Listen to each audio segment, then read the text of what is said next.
Magandang araw po mga ka-recap. Welcome back po sa ating channel.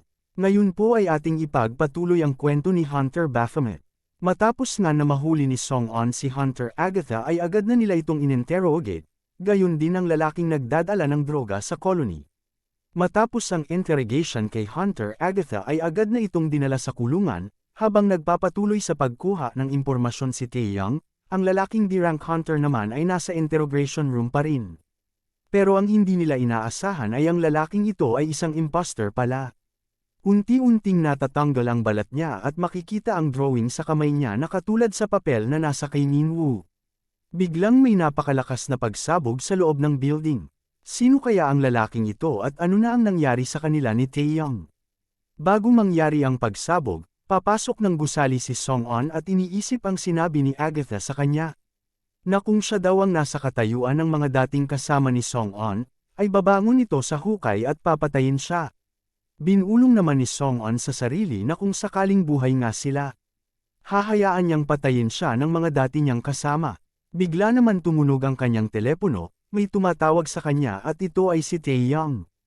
Hindi pa siya tapos magsalita pero bigla nang sumigaw si Taeyang at sinasabi na may gulong nangyayari. Ang D-rank hunter ay hindi totoong D-rank. Ano daw ang ibig sabihin niya? Tanong ni Song-on. Nagulat si Song-on sa sinabi ni Taeyang. Nagpapanggap lang umano ang lalaki. Naramdaman ni Song-on ang pagyanig mula sa itaas ng gusali. Naramdaman din ito ni Cha Minwoo habang nasa banyo. Akala niya ay may lindol. Sa itaas pala ay pinabagsak na ng impostor ang mga hunter ng Hunter Association. Walang laban ang mga ito sa kanya kahit mga A-rank ang halos sa kanila. Nagbago na nga ang mukha ng lalaki. Hindi na siya ang lalaking hinuli nila sa Imbornal. Ngumiti lang ito sa kanyang pinaggagawa. Pero bigla niyang napansin na may tao pang natitira sa paligid. Si Minwoo. Tinanong ni Minwoo kung ano daw ang nangyayari dito. Tinanong niya rin kung ang mga pinabagsak daw ba niya ay galing sa Central Branch ng Hunters Association. Sino daw siya? Tinanong din siya ng hunter pabalik kung siya daw ba ang hunter na nakatakas sa colony. Hindi naman daw makapaniwala si Minwoo na nagawa ito ng lalaki sa mga hunters ng Central Branch. Malakas daw ang loob niya. A-rank hunters lang naman daw sila kaya walang problema. Kalmadong sinabi ng impostor. Bigla niya namang inatake si Minwoo. Habang inaatake niya ito ay unti-unting natatanggal muli ang kanyang balat at nagbabago ang itsura. Nakilala agad ito ni Minwoo. Si Raven ang ginagaya niya. Nainis naman si Minwoo sa ginawa ng impostor. Lumagpas daw siya sa linyang hindi dapat pinapakialaman. Ngumiti lang ang impostor pero sa isang iglap lang ay hindi niya namalayan na natanggal na ang isang braso niya. Ang lakas daw ng loob niya na gayahin ang mukha ni Raven sa kanyang harapan. Dali-dali namang dumating ang iba pang mga hunter galing Central at si Griffin naman ay hindi alam kung ano ang nangyayari. Biglang may tumawag kay Hunter Griffin. Ito ay si Team Manager Song-on. Tinanong ni Griffin si Song-on kung ano ang nangyayari. Sinabi lang ni Song-on na may internal na problema kaya kung maaari ay umalis muna si Griffin. Hinanap niya din si Minwoo. Akala niya ay magkasama sila. Pero biglang napansin ni Song-on ang papel na hawak ni Griffin. Tinanong niya si Griffin kung ano ang meron sa papel na yan. Sinabi naman ni Griffin ang hindi ito sa kanya. Bigla itong kinuha ni Song-on na siyang pinagtaka ni Griffin. Tinanong niya si Griffin kung saan niya daw ito nakuha. Nahulog daw ito ni Minwoo. Balik naman sa labanan ng impostor at Cha Minwoo, parang wala lang sa impostor na naputulan siya ng braso at tinitingnan lang ito. Bigla niyang tinanong si Minwoo kung galit daw ba siya sa mukha niya ngayon kaya niya pinutol ang kanyang braso. Tumawa lang si Minwoo at sinabi na hindi siya galit. Sadyang napaka-ignorante niya lang daw dahil sa panggagaya sa ibang tao. Tumawa din ang impostor at sinabi na kung ganoon pala ay subukan nila ang isang ito. Bigla niyang tinanggal muli ang balat sa kanyang mukha at nagbago na naman ang itsura niya. Inatake niya din si Minwoo pero naiwasan niya lang ang ginawa ng impostor. Tinanong niya ito kung lalaki daw ba talaga siya o babae. Bigla siyang sinuntok ni Minwoo sa sikmura at sapul ito. Pero parang wala pa ring pakialam ang impostor kahit nabubugbog na siya. Mabilis itong umatras at ginamit ang kanyang liksi para makaiwas kay Minwoo. Bigla niya ulit tinanggal ang balat sa kanyang kamay at nagpalabas ng tila laser sa kanyang mga palad. Tumayo lang si Minwoo at hindi umilag. Matapos ng malakas na pagsabog ay akala niya nataman na niya si Minwoo pero napakabilis na nakalapit si Minwoo sa kanya gamit ang makakapal na usok. Tinamaan siya ng tuhod sa mukha at tumama ito sa pader. Duguan na ang mukha niya pero nakangiti pa rin. Hindi na rin niya maigalaw ang katawan niya. Tinanong siya ni Minwoo kung anong klaseng mukha na naman daw ang ipapakita niya ngayon. Tumawa lang ulit ang impostor na parang baliw. Pero napansin ni Minwoo na may kakaiba sa katawan ng taong ito. Ano daw ang meron sa katawan niya? Sinabi naman ng impostor na napakalakas daw niya, sigurado daw ba sila A-rank lang siya? Tinanong niya rin kung siya ba ang hunter na may codename na Baphomet. Hindi sumagot si Minwoo pero biglang may tumawag sa kanya. Si Team Manager Song-on. Sinabi naman ng impostor na dumating na si Song-on, tapos na ang kanyang trabaho. Nalito si Song-on at Minwoo sa sinabi niya. Biglang sumigaw si Song-on kay Baphomet na pigilan daw ang impostor sa gagawin niya. Nalito pa si Minwoo sa utos ni Song-on pero huli na ang lahat. Lumingon siya at nakita ang isang pamilyar na papel. Ayon sa impostor, ang trabaho niya lang ay ang mag-iwan ng malakas na impresyon. Magkikita daw silang muli ni Hunter Baphomet. Walang ano-ano'y sumabog ang ulo nito. Nagulat naman si Cha Minwoo at Ma Song-on sa ginawa ng impostor sa harap nila. Hindi makapaniwala ang ibang hunter sa mga nadatnan sa gusali. Inasikaso na nila ang mga nasaktan sa pagsabog. Dumating na rin ang ibang mga hunter para mag-imbestiga. Iginuhit naman ni Minwoo ang mga mukha na ginaya ng impostor.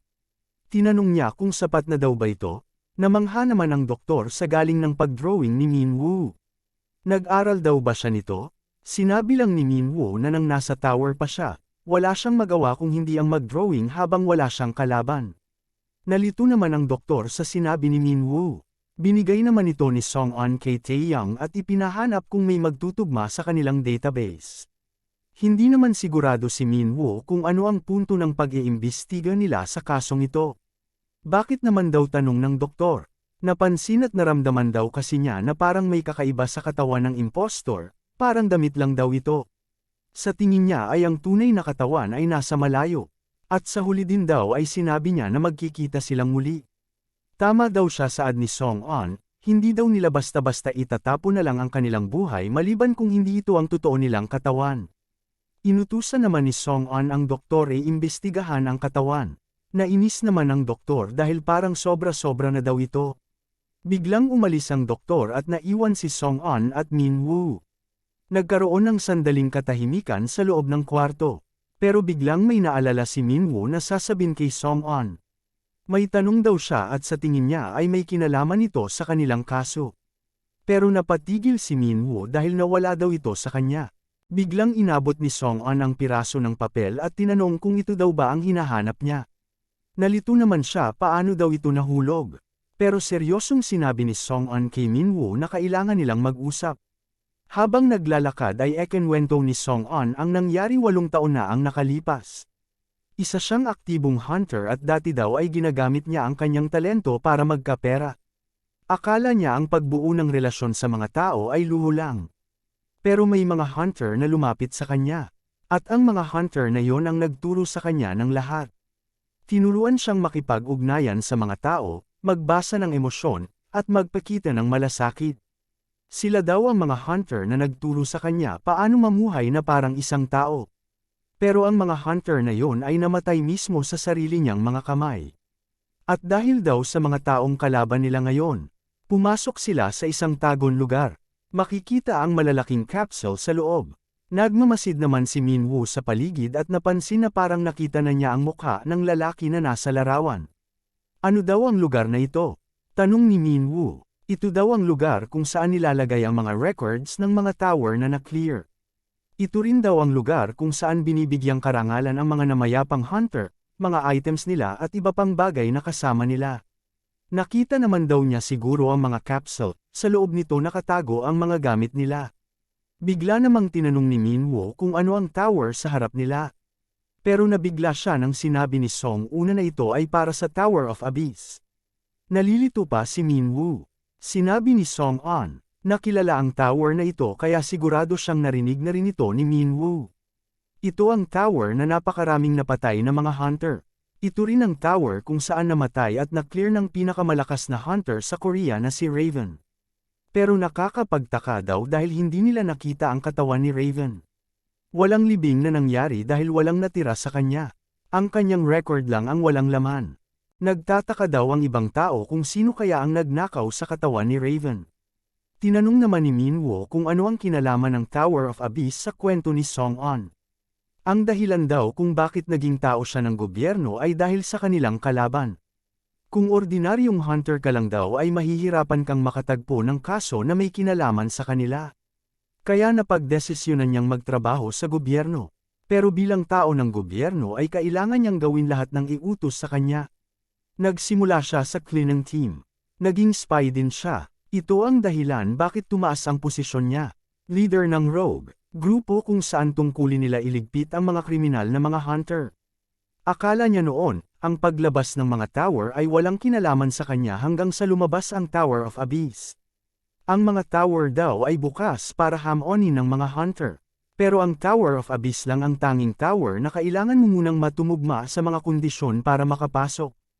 Ibang mga hunter ay gustong-gusto ito dahil pakiramdam nila ay espesyal sila. Sa kabila nito ay hindi nila alam na ang tower na yon ay lugar ng kamatayan. Ano daw ang ibig sabihin ni Song-on, tanong ni Minwoo. Inimbestigahan daw nila ang mga hunter na pumasok sa Tower of Abyss. Lahat na hunter na pumasok sa Tower of Abyss ay mga hunter na kriminal. Pero nagulat si Minwoo sa huling sinabi ni Song-on sa kanya. Na ang lahat na hunter na pinatay daw niya sa loob ng Tower of Abyss ay mga kriminal. Ano kaya ang gagawin ni Baphomet ngayong alam na ni Song-on ang kanyang tunay na pagkatao? Alamin po natin yan mga ka-recap susunod na kabanata. Maraming salamat po sa panunood at sana po ay nagustuhan ninyo. Please like our videos po and also subscribe to our channel. See you soon. Bye!